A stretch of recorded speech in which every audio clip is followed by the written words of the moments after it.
Guys and gals, Ford stock went up. It's a buy. My name's Chris Sane. Anyway, welcome back to Strongman Personal Finance. I am Christopher Bale, certified public accountant, long-term boglehead investor, author of the book Stop Being a Broke Loser. It's on Amazon for $3. An amazing t-shirt and coffee mug designer. Check out the link in the description below, because I need my money. Anyway, today we're going to talk about Ford Motor Stock. The company that's supposedly dead and doomed, and La Tesla is going to take them out, and blah, blah, blah, blah, blah. So let's look at some of the basics of Ford. Now, recently the stock's been going up because of, updated earnings guidance and revenue guidance and blah, blah, blah, blah, blah, blah, blah. But at the end of the day, it is a very mature company, and I personally don't think it's going to grow that fast. Or it may even decline a little bit. It's very, very mature. There's a lot of competition in the car industry. I know you Tesla shills think that every car is going to be a Tesla. Not Tesla. Well, you're freaking full of crap. Anyway, this is Ford. They engage in manufacture, distribution, and sale of automobiles. If you didn't know that, then you're smoking crack. Market cap, $68 billion. But Tesla's $1 trillion. PE ratio 19. I don't know if that's shit. You can't really trust Robinhood's PE ratios. But yeah, so it's supposedly at 19, which, seems it's still kind of lower than the average, but it kind of makes sense because it's such a slow growth or even negative growth company. You're going to have lower PEs. So, Ford's been taken off. So it dipped to a low of like 433 during the virus crash, and now it's up to $17. The question is it still a buy? Is it able to compete with Tesla? 100%. Is it a buy right now? Heck no! How do I know that? Because I looked at the charts and I did technical analysis. No, because I looked at the freaking numbers. Now, before we look into the numbers, which I made this awesome software, Excel software. Can I call it software? Whatever. I made this Excel document that is totally not a ripoff of Everything Money's. I swear, okay? Anyway, let's look and see why Ford is not going out of business. Now, Ford is realizing they need to compete with La Tesla.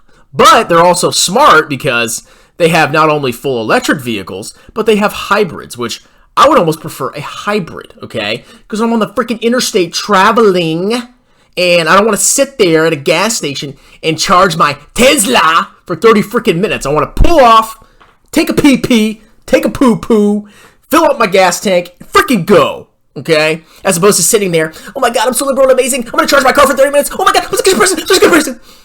Anyway, let's look at some of the cars that La Forda is coming out with that are electric. 2022 Mustang Mach-E. Look at that sexy beast right there. Woo! Ooh, beautiful. But nobody's going to buy that. Everybody's going to buy La Tesla. Oh, and it's the same price as a Model 3. Interesting. Actually, this is a pretty sexy car they're coming out with. But no, nobody's going to buy it. 2021 Escape Hybrid. A hybrid that starts at $28,000. Way cheaper than a freaking Tesla. And it gives you the flexibility of using gas or electric. Horrible. They're so doomed. Explorer Limited Hybrid, $48,000, way cheaper than a freaking Model X or whatever. The Escape Plug-in Hybrid, look at that. Nice model there. Look at all these cars. Ford Lightning, coming out 2022. That is a sexy beast. Jay Nagy, you're right. This is a very sexy car. There's actually been video reviews, or not a car, truck. There's been video reviews done. I forgot the name of the YouTube channel, but go look up Ford Lightning review. It's pretty freaking cool what this car can do, what this truck can do. Pretty freaking awesome.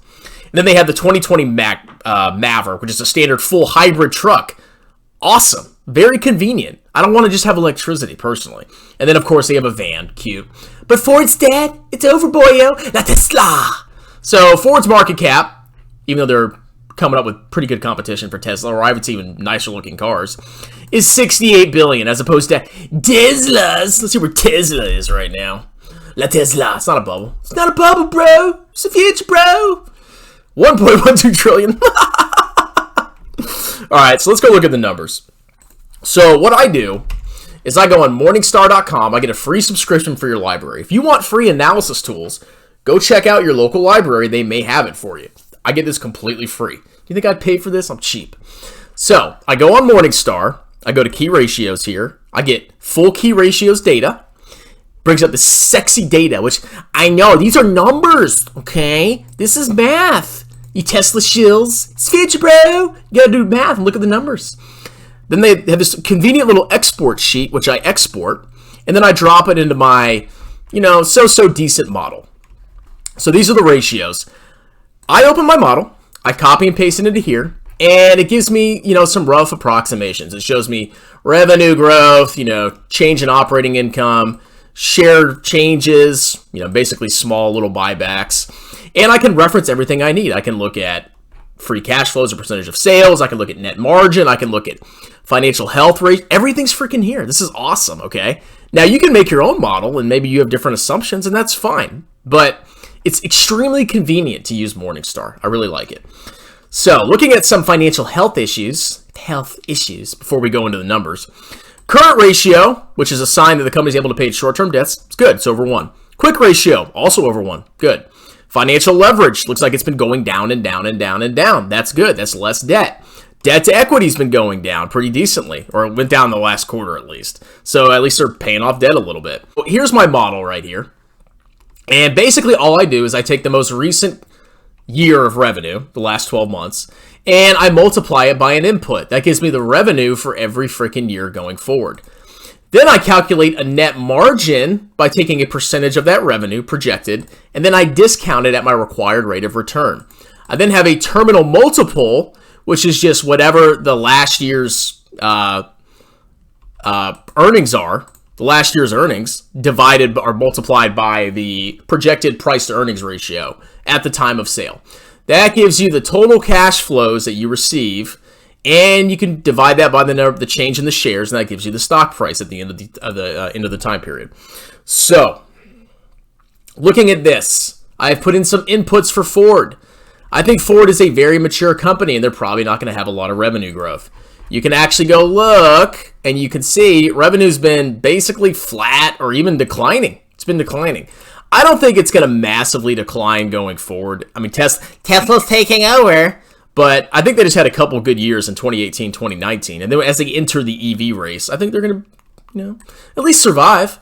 So my assumptions are, worst case, negative 2% revenue growth. Best case, flat growth, or middle case, flat growth, and then best case, 2%. Share change, as you can see, shares, they basically buy back a little bit of shares. So I said best case, they issue some, or worst case, they issue some shares because now they have to compete to, make more or like retool factories to make EVs, stuff like that. So maybe they'll have to issue shares. Then we have the middle range, 0, no change, and then they continue to do buybacks. Profit margin, they have very low margins. I mean, you can look. Where's it at? Right here, net margin. So they have like 4%, 2%, 4%, 3%, and then more recently it's been 2%, 0.03%, -1 and 2. So I'm being conservative with profit margin, 1, 2, 3. Worst case, 1%, best case, 3%. Same thing with free cash flow. They don't really have a high free cash flow as a percentage of revenue. PE, this is kind of like the big, the big what if. What is the PE of Ford going to be when you sell the stock? The higher the PE, the more you're going to make. So you got to be careful with what your assumptions are. But I'd rather be conservative and say, worst case, they have a PE of 8. Best case, they have a PE of 12. Could be better, could be worse. All based on your assumptions. And the same thing for the price to free cash flow. Now, I say this every freaking video. Desired annual return is 15%. I want to make money if I buy an individual stock. If I don't think I can make a ton of money buying an individual stock, I'm just going to put it in a total world stock market index fund, preferably in a tax advantage account. That's a Roth IRA or a 401k. So looking at this, we get some buy points. Buy points. This doesn't mean it's the fair value of the company. This is the buy point that you would buy the company at, okay? And if you look, it's basically $2 with the low assumptions. It's currently trading at 17. $5 for the middle assumptions and $10 for the high assumptions.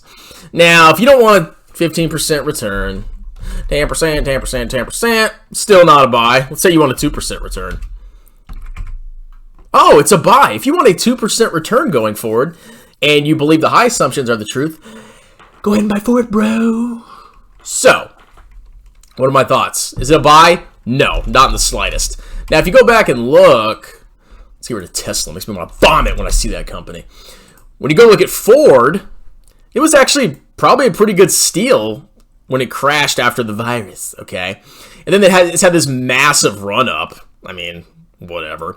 But it was down to $4-something. I mean, I should have scooped it up. I actually thought about scooping it up, but I was busy with other things at that time, so I did not. I wasn't really into stocks back then. Not as much as I am now. Anyway, so no, Ford is not a buy in the slightest. Not even freaking close. I would wait till it crashes again to like $5 or less before I even consider buying this stock. But right now, it's a freaking ripoff. Insane ripoff, just like the rest of the stupid stock market. Anyway, that's it. That's my conclusion. Ford ain't dying. It ain't going anywhere, but it's not a freaking buy, I'll tell you that. So like, subscribe, tell your friends about me, buy my book, buy my merchandise, give me a kiss. Y'all have a wonderful day. Choo!